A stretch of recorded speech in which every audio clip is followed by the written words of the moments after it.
everyone. We had a 4-day holiday 2 weeks ago because of a traditional festival, right? So here comes the question.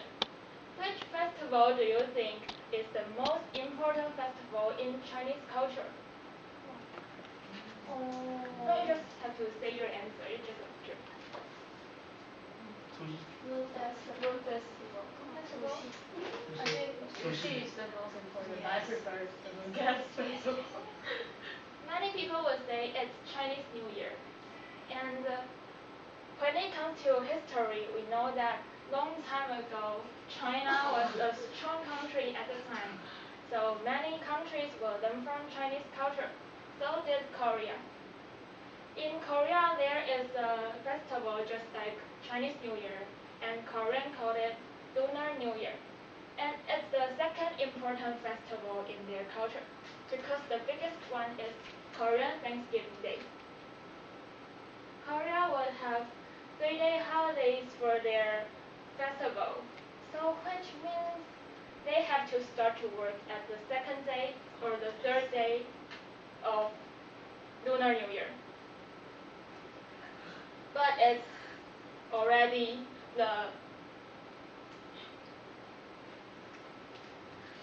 it's already the longest holiday in the whole year. So what will Koreans do during the Lunar New Year? First, of course, they have to go back to their home and get together with their family. But because there are too many people wants to go home at one time, so if they want to take public transportation such as buses or trains, they have to wait for a very long time. A Korean say that once she even waited for 3 hours to get on the bus, and the bus stuck in traffic for another 8 hours. And after they all go back to their hometown, people would prepare for the most important activity during Lunar New Year, which is to worship their ancestors. In Korean culture, they think their ancestors will only come back at the first day of Lunar New Year, which makes the activity become so important. Korea would prepare lots of traditional dishes and wearing traditional clothing on that day to do the worship. And here is the question I want to ask you guys, and it's a multiple choice question. You can only choose one answer. Who does most of the housework in your family?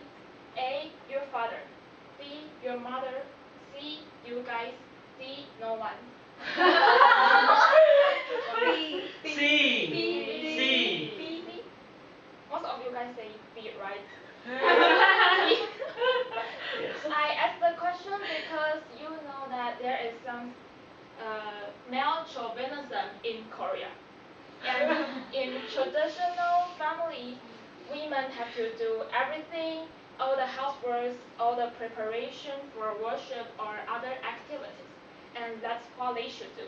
But their husband just need to stay at home and do nothing, relax. So the amount of women who want to get divorced will increase a lot after the festival. Okay, let's go back to the topic.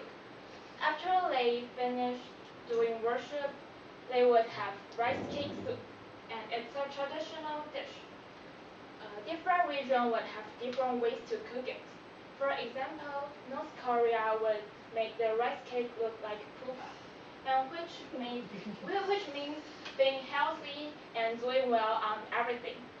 And people in this area would add seaweed into soup.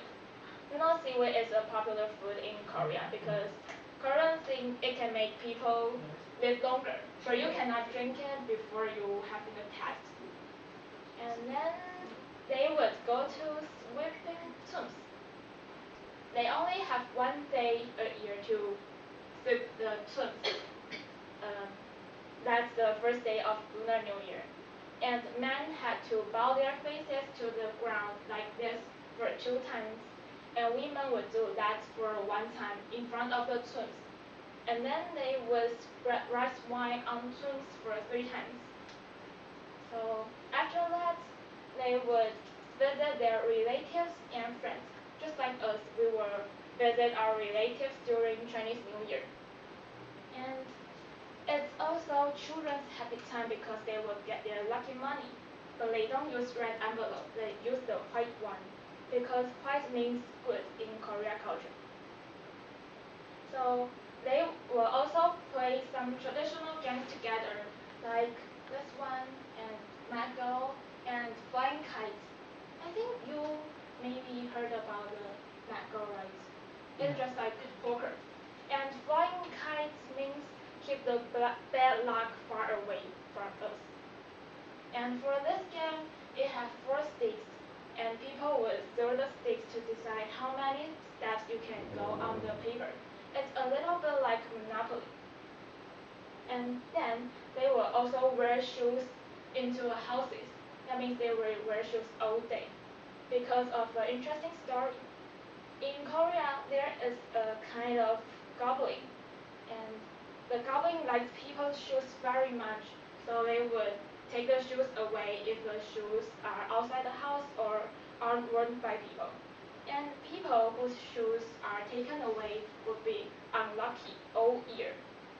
So to solve the problem, there are 2 solutions. One is to wear shoes all day, even into the houses, and put the shoes inside houses when they are sleeping. And the second solution is to put thieves outside houses, because the goblin loves the small hole on thieves.